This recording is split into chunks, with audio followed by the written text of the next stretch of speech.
আসসালামু আলাইকুম রহমতুল্লাহ। শুরু করছি মহান আল্লাহ তাআলার নামে, যিনি অত্যন্ত দয়ালু ও মেহেরবান। প্রিয় বন্ধুরা, আজকে আমি জানাবো অহংকারী সাদ্দাতের বিলাসী জীবন ও তার তরিকৃত কৃত্রিম বেহেশত বানানোর কাহিনী। প্রিয় বন্ধুরা, আজকে ভিডিওটি অত্যন্ত আকর্ষণীয় হতে চলেছে, তাই ভিডিওটি না টেনে প্রথম থেকে শেষ পর্যন্ত দেখার অনুরোধ রইল।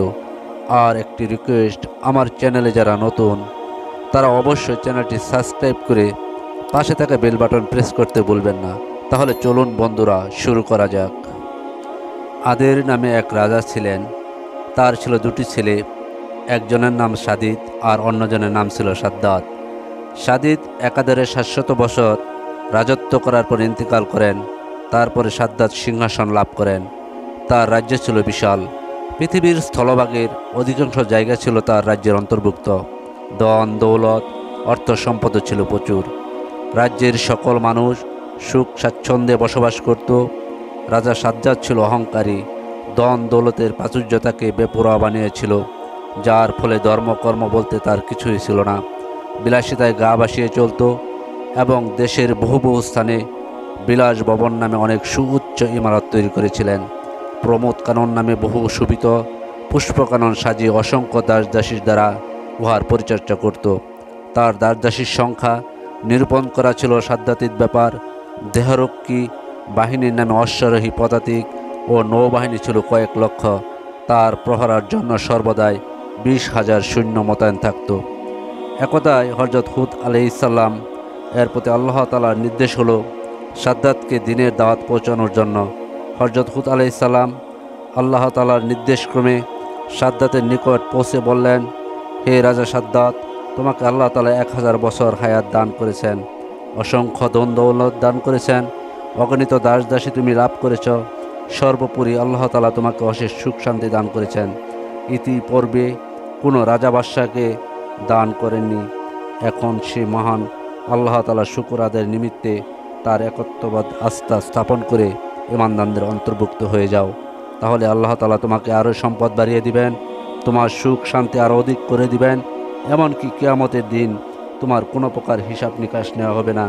সরাসরি তুমি বেহেশত লাভ করতে পারবে, যা সাধারণভাবে কারো ভাগ্যে মিলবে না। একমাত্র তোমার জন্যই আমি এই সুসংবাদ দিতে এসেছি এবং আমি তোমার জিম্মাদার হিসাবে কিয়ামতের দিন সর্বক্ষণ তোমার কাছে থাকব। অতএব তুমি একবার মুক্ত মনে পাঠ করো, লা ইলাহা ইল্লাল্লাহ। সাদ্দাত নবীর কথা শুনে কোনো রকম প্রভান্বিত হলেন না, বরং সে নবীকে বলে দিল, তুমি হুদ, তুমি আমাকে পরকালে লোভ দেখাচ্ছ? অত দূরে সুখ শান্তি পাবো কিনা জানি না, তার কোনো নিশ্চয়তা নেই। সেখানে সুখ শান্তি তোমরাই বুক করো। আমি এখানে আল্লাহর নয় একখানি বেহেশত তৈরি করার সিদ্ধান্ত নিয়েছি। দেখবে সেটা তোমার খোদার বেহেশতের চাইতে কোনো অংশে কম হবে না। অতএব অযথা কথা বলে আমার সময় নষ্ট করো না, আমার কাছে দ্বিতীয়বার এসো না। এ কথা বলে সাদ্দাত শেষ পর্যন্ত তার সম্মুখ থেকে চলে গেল। একদিন পর সাদ্দাত তার রাজ্যের সকল রাজা আমির বণিকদেরকে জরুরি ভিত্তিতে রাজ দরবারে ডেকে পাঠালেন। সকলে রাজার জরুরি ঘোষণা শোনার জন্য দরবারে হাজির হলেন। সাদ্দাতের অধীনে তখন প্রায় 1000 রাজা ছিল। তারা ক্ষুদ্র ক্ষুদ্র রাজ্যের ভারপ্রাপ্ত শাসনকর্তা ছিলেন। আমিরের সংখ্যা ছিল প্রায় 5000। সকলেই মহারাজা সাদ্দাতকে নিয়মিত খাজনা, ওসর ও ব্যাট প্রদান করত, কারণ দেশের অধিকাংশ লোকই ধনী ও সম্পদশালী ছিলেন। রাজ দরবারে সাদ্দাত সকলকে উদ্দেশ্য করে বলল, আমি আমার রাজ্যের সর্বোত্তম স্থানে এক সুখময় বেহেশত নির্মাণ করতে চাই। আপনারা সকলে আন্তরিকভাবে সহযোগিতা করবেন বলে আশা রাখি। রাজা আমির বণিকগণ এক বাক্যে সাদ্দাতের কথা সমর্থন করল। অতঃপর তারা একটা শক্তিশালী কমিটি গঠন করে নিল। একদিন পরে রাজ্যের সবচেয়ে সুন্দর, মনোরম ও নাতিশীতোষ্ণ অঞ্চল নির্বাচন করে সেখানে বেহেশত তৈরির কাজ আরম্ভ করে দিল। ওদিকে দেশব্যাপী স্বর্ণ, রৌপ্য, মণিমুক্তা সংগ্রহের কাজ জোর প্রচেষ্টা আরম্ভ করা হলো। বিদেশি কারিগর ও প্রকৌশলীদের আমদানি করা হলো। নিজস্ব পদ্ধতিতে পাথর কাটা, মাটি খনন ও বালু কাঠ, লোহা সংগ্রহজনিত আনুষঙ্গিক যত কাজ তা অতি দ্রুত অগ্রসর হতে আরম্ভ হলো।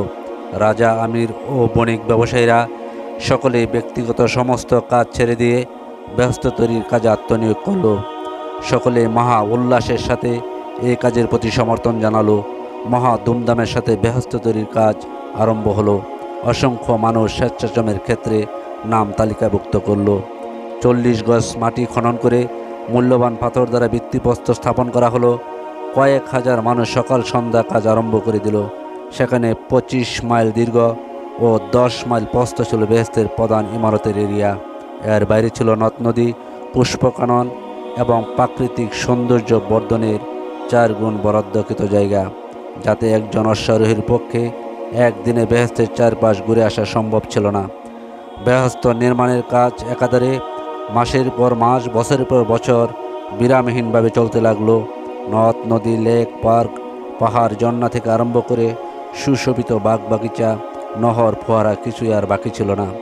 ইমারত ছিল স্বর্ণ ও রূপের ইট দ্বারা তৈরি বহুতলা ইমারত। ভিতর থেকে ছিল মণিমুক্তা আর মোজাইক করা। বিভিন্ন ইমারত বিভিন্ন কায়দায় নির্মিত হয়েছিল এবং প্রত্যেকটা কক্ষের সৌন্দর্য ছিল বিভিন্ন রকমের। আতর গোলাপ রক্ষিত ছিল বিরাট বিরাট পুকুরে। শরবত, মধু, দুধ ও শরাব ছিল নদী ভর্তি। ফল ফলাদি ছিল বাগান ভর্তি। এক কথায় আল্লাহ তাআলার বেহেশত বর্ণনায় যা কিছু তাদের জানা ছিল তার সবই সেখানে সমাবেশ করার চেষ্টা করা হয়েছিল।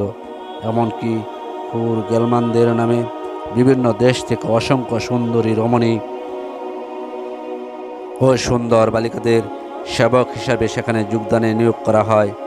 একাধারে 3.5 বছর প্রচেষ্টার পরে সাদ্দামের বেহেশত নির্মাণের কাজ সমাপ্ত হলো।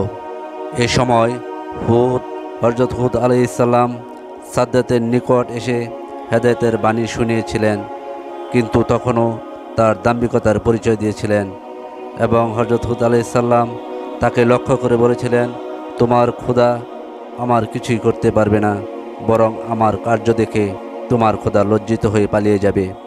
নবী হযরত হুদ আলাইহিস সালাম সাদ্দাতের কথায় খুবই বিষণ্ণ হলেন এবং ভারাক্রান্ত মন নিয়ে বিদায় নিলেন।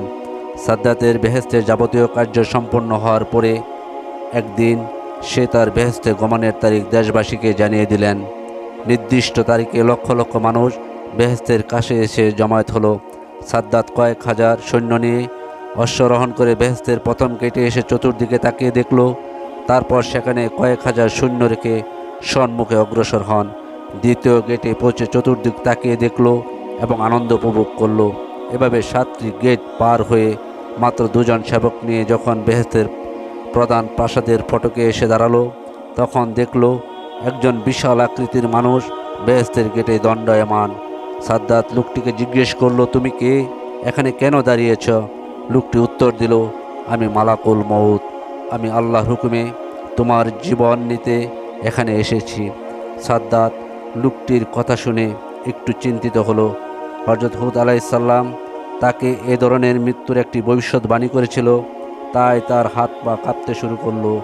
তবুও সে চিৎকার দিয়ে বলল, ভাই মালাকুল মউত, তুমি যদি বাস্তবে কি আমার জীবন নিতে এসে থাকো, তাহলে আমাকে একটু সময় দাও, একটু অপেক্ষা করো। আমি আমার দীর্ঘদিনের সাধনার বেহেশতখানা একবার ঘুরে আসি, তারপর তুমি আমার জান কবজ করো।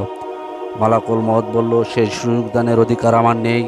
তখন সাদ্দাত আল্লাহর কাছে ফরিয়াদ করে বলল, হে আসমানের খোদা, আমি যে বেহেশত তৈরি করেছি তা তোমার সৃষ্ট বেহেশত থেকে কোনো অংশে কম নয়। এখন যদি তুমি আমার প্রতি ও আমার বেহেশতের প্রতি ঈর্ষান্বিত হয়ে যদি মালাকুল মউত দ্বারা আমার জান কবজ করো, তাহলে মানুষ চিরদিন তোমাকে পরশ্রী কাতর বলে জানবে এবং তুমি যে ঈর্ষার বশীভূত হয়ে এই কাজটি করলে তা প্রচার হয়ে যাবে।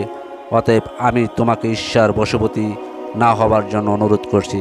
একথা বলে সাদ্দাত এক পা ঘোড়ার পৃষ্ঠে রেকাবের উপর, অন্য পা বেহেশতের দরজায় রাখলো। তখন মালাকুল মউত সাদ্দাতের জান কবজ করে চলে গেল। অতঃপর সাদ্দাতের মৃত্যুর পরক্ষণে আকাশ থেকে এক ভীষণ আওয়াজ হলো। সে আওয়াজে সাদ্দাতের বেহেশত এলাকা উল্টে গিয়ে সমস্ত ইমারত, অট্টালিকা এবং সব কিছু ধ্বংস হয়ে গেল। প্রিয় বন্ধুরা, এই ঘটনা থেকে আমাদের শিক্ষা নেওয়া উচিত, আল্লাহর নিয়ামতকে অস্বীকার করলে, অহংকার করলে আর পরিণতি খুবই খারাপ হয়। আমরা এই পৃথিবীতে আল্লাহর নিয়ামতের মাঝে ডুবে থেকেও অহরহ খারাপ কাজে লিপ্ত আছি, আল্লাহর বিরুদ্ধে আলোচনা করছি। মহান আল্লাহ তাআলা রব্বুল আলামিন আমাদের সবাইকে সঠিক পথে সঠিকভাবে চলার তৌফিক দান করুন। আমিন।